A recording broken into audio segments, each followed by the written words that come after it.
Hello everyone and welcome to Don't Be Bored. Today you're joining me as I'm on my journey through the best games of all time. We're going through 80 to 71 this time, so a chunk of great games, better than the previous ones that I've had on the list. Let's jump into it. At number 80 is Mysterium Park. Now this is a version of Mysterium that just streamlines the experience, makes it quicker and easier to get to the table. Now I'm not saying the original Mysterium is a bad game. I think there's a time and a place for both of them, but for me the one that's more likely to get to the table and played is Mysterium Park, and that's why that version makes my list. In Mysterium, you are finding, basically, via these abstract artwork cards from this ghost, a person, a place and a thing. A bit like Clue or Cluedo, that sort of thing. You're getting these hints, maybe using the colour of the card or some sort of feeling or vibe that the ghost is getting from that card, and they're using that to hint towards one of those, the people. And then once you've got that, you move on to the next one.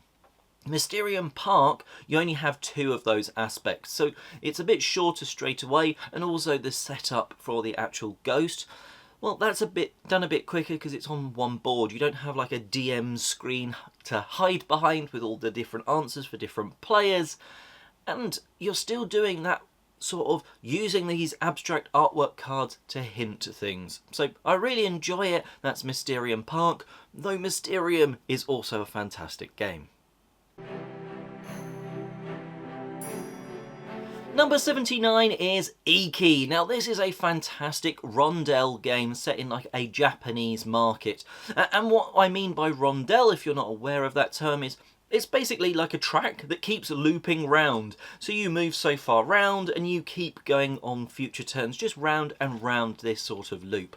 But what happens on that loop changes as you open a new stall over here, someone else opens one over there, and every time you visit your own, yeah, you get something. But if someone else visits one of your stores, well, not only do they get the actions that it's provided, as you would, it levels up, and as your stalls level up, they eventually get to those people in the stores retire, and that's all good stuff for you. So you kind of want your opponents to be using your ones rather than their own, and there's plenty of board spaces that give stuff alongside the shops. There's interesting tactics here. Sometimes you want to be getting a certain type of resource to build buildings, or you just want to hire so many people. You want to get these pipes and tobacco in combination with each other and different things like that. It's just a really nice addition, this brand new one. It looks great on the table, and it's a really sort of interesting rondel mechanic where you're going around but actually putting almost these worker placement or spots out on that rondel as the game goes on. Really enjoy it. That's Iki. Number 78 is Metro X. This is a cool flip and right style game where you have these criss-crossing underground like lines. Unlike a lot of them, these sort of ones that are designed around a transport or a train, you're not actually drawing the tracks. They are predetermined and they criss and they cross. And that leads into your choices, because when a card turns over, let's say it's a 4, you're allowed to mark 4 stops on one of the lines. That's fine on your first turn, but when you start going on your second turn, if it's say a 3, and you want to colour in one line, but it's intersected by stops that you've already crossed out, well, you don't get to go past that unless it's one of these other skip over ones where it's like a 2 with skip over. So you can still do 2 stations on a line and it skips over any previously crossed off stations. So as you're going, you're doing these routes, which is almost making other routes harder. You get bonuses for finishing routes quickest, or just completing them at all, and you're trying to get as few sort of blank uncrossed stations by the end of the game. My favourite card in this, it's just one that makes the whole, sort of everyone around the table feel good when it comes up, is a free station. effectively, when that card comes up, you can do any single station on the entire map. You can just cross it off. And it's one of those games where you're really hoping, like, oh, please, I need like a 3 skip to come out the deck next. And it doesn't, but it's that free parking, like free station one. And it just feels good. Everyone's happy when that one comes out. But there's only one in the deck. Will it come out? Because it gets reshuffled periodically. It's a really cool one that is transport and train themed, and so it makes sense with this underground map in front of you, but you're not actually drawing the map for once, which is a bit of a cool twist, and that's Metro X. Welcome to the Moon is the Welcome to version that I enjoy the most, and while I did say on a previous one I'm trying to get rid of sort of legacy games or campaigny sort of games that you play through once, well, Welcome to the Moon is one you can play again and again and again. Not only are there like 8 or 9 maps just included in the box, and you can play any one of them in any order you want. You want to just have one game of this and you want to play map 5? You can. Or you have the choice at any time to play through this campaign and work through the different maps in order, getting scores and stars along the way. It takes the brilliant flip and right gameplay that is Welcome to, of things turn over and you've got like a combination of these cards, so you're picking effectively like a number and a thing in normal Welcome to, and that sort of same logic applies here. But rather than crossing off houses on a small housing estate, you are potentially helping build part of a moon base or different things like that. I really enjoyed playing it through as a campaign, and while you can go and play them singularly, it's almost staying on the shelf ready for when we can just play that campaign through again. But we can play through it again, so it's not discounted from my list, and it's a great game. That's Welcome to the Moon. Number 76 is a brand new game to the list. This is Kiri-ai The Duel. And this 2-player card game sees like these samurai back and forth trying to swing their swords and get each other, changing stance, and it's over super quick. You need to only hit your opponent twice. Once they are injured, the second time they are eliminated. That's how quick this game can go. And it's all about playing these cards. You've got the same cards as your opponent in like the basic sort of mode. And one of the coolest things about this game is if you both play like the same card, let's say you're stood right next to each other and you both go for like the short swing, which hits like one space ahead of it. So you're going to hit each other, but you parry it because you both do it at the same time. Or maybe you've played a movement, which means you move back just as your opponent is swinging, because it's kind of done simultaneously, though there's a rough order of movement and then swinging. That can also mean you move backwards into a far swing and then you've actually been hit, and different things like that. There are a few sort of special cards included as well in there, so you each maybe have this one-time special card to play that is unique for you, and that just shakes things up. It's a really cool one, and one that if you like a 2-player, quick, one-on-one, very competitive, trying to read your opponent, what are they going to do? Are they going to go for a short swing, or are they going to rush me? Are they going to fall back? That sort of thing. If you like that, I really would recommend this one because you can literally put it in your pocket, not even in your bag. It's that small. Falling slightly from number 70 last time around to 75 is Canvas. Wow, this is one of the best looking games probably in my entire collection. Not necessarily at the start of the game, though the box art is amazing, at the end of the game, because in this you effectively are taking a card back and then you're sliding in these bits of artwork. You can play this game for points, and yes, most people end up going for some points and creating these cool artworks on their canvases along the way. However, you also can sometimes go, I know this one would probably get me more points, but these two look amazing together, so I've got to put them together. And you can have that fun with this one. And it's got these interesting things where different cards have different like attributes to them. and maybe you're trying to, for the different scorings, get 2 of these sunshine things next to each other on the attribute track when you're creating that painting. And it's just one that it's really easy to teach, it's super intuitive. Because it's overlaying these cards, you have the choice of, do I put it like 1 then 2, or the other way around as you're sliding them in to make your painting, and it just looks fantastic. It's one that definitely captures people as you're playing, even if they're not gamers. That's canvas. Another game that captures non-gamers is the Quacks of Quedlinburg. Yes, they might hear the name and be like, what are you about to try and teach me? But once you start explaining that you're pulling these things from a bag, they're starting to get there. And then once they're actually doing it in round 1, they can feel that push your luck buzz.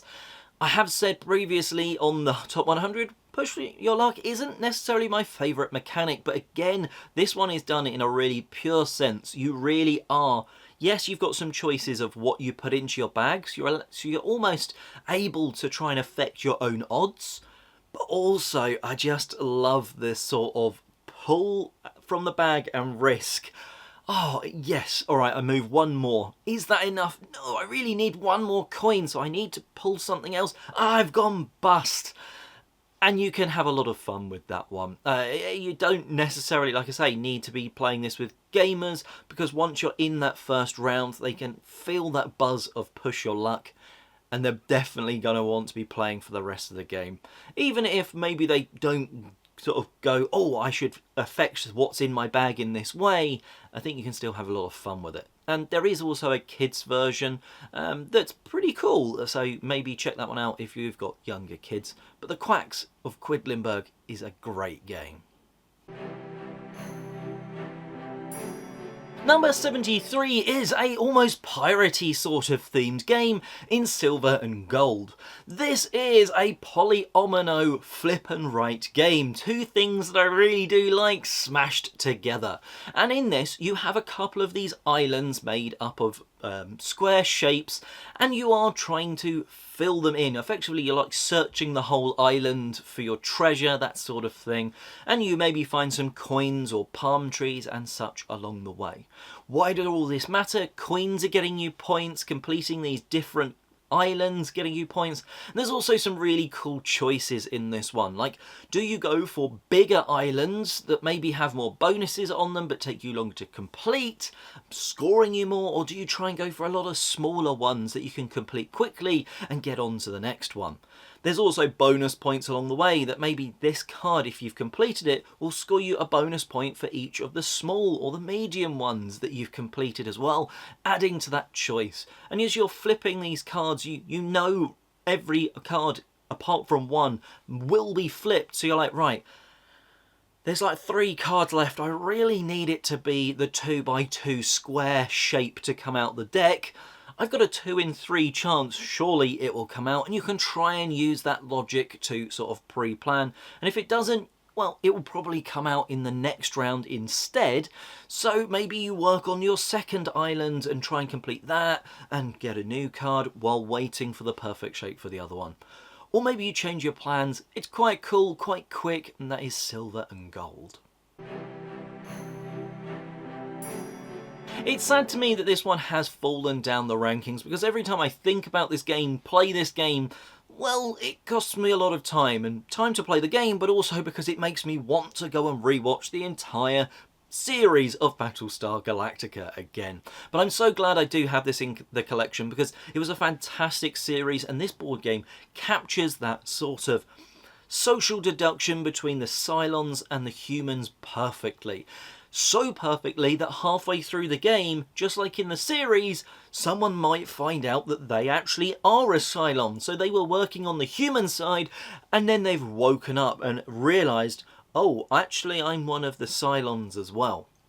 It takes a lot of time, you need at least 5 players, and to be honest, it doesn't hurt if the 5 players, or at least sort of maybe 6 players, 5-6 players, if they really like Battlestar. Even if they don't, I can see maybe the long time of this one putting people off, but it perfectly captures the TV series. It absolutely perfectly does. And also, it's got this great thing that drives the hidden, the social deduction sort of hidden traitory sort of stuff, is that every time you're doing one of these checks, everyone's playing a card into it that maybe helps it fail or helps it pass, but there's one card added into it from a shuffled deck. So even if everyone that's helped to has actually helped towards it has played a helpful card, a negative card could be in that, like from that deck, have been added into it, and that just sows the sort of unsurety and misunderstandings of, hang on a minute, there was a bad card played, but I know I'm good, I didn't do it. And then it just adds in that sort of really cool uncertainty that any good social deduction has. And it's also cool that even once you've found out someone is the Cylon, it's not necessarily game over. You still, as the humans, need to win. Really like it. It just doesn't get to the table enough. Battlestar Galactica. And another quite big game here. You can probably see a trend that a lot of the bigger games are falling to the bottom of my top 100, and Scythe is another sort of victim of that. Now, I've got a number of the different expansions, and at this point there's a couple that I think have actually maybe made it sort of harder to get to the table. Realistically, I've got like the modular board. Don't bother. I don't think it's needed. I've got the one with the airships. It's not really needed. I really enjoy just the base game of Scythe with some upgraded components and maybe the 2 additional factions that you can sort of upgrade, the first expansion. I do want to try the little campaign that goes with it, but to find the right group for that I think would be a little hard for me. But in Scythe, if you're not aware, it's this really cool sort of alternate world just after like World War One sort of thing. So you've got these mechs, there was this war, and you're almost in like a Cold War era where there is a little bit of conflicts now and again, but most of the time it's almost the fear of conflict that's keeping you apart. You might be stood right next to someone else's mech, but you don't necessarily want to be the person that drives in and starts that sort of conflict ball rolling. So a lot of the time it's almost like, right, I'm going to just be here. You don't want to touch me, right? As you're building up these resources and doing this really cool thing on your board where it's you activate one of these 4 options and you do the top action and then the bottom action. Or you can do just one or the other. But you can also upgrade some of these actions, and that feels really good. It's all of a sudden, not only when I move and then generate, say, some resources, I'm actually generating an extra resource, and that can help, you know, oh, I'm on the oil barrel territory, I can get a load of oil, which will then help me do this over here, maybe spawn a new mech in, or put down a special building that's going to be helpful and try and take a bit more control over here. There's encounters and cool stuff, and like with a lot of these games, now I'm talking about it, I just want to go and play Scythe. But there you go, there are 10 great games as part of my top 100. Please tune back in a few days' time. Every 3 days I'm going to be releasing the next wave, the next 10 games on my top 100. So please do come back for that. Subscribe, check out other news, reviews and stuff on Don't Be Bored. And until next time, have a great day gaming.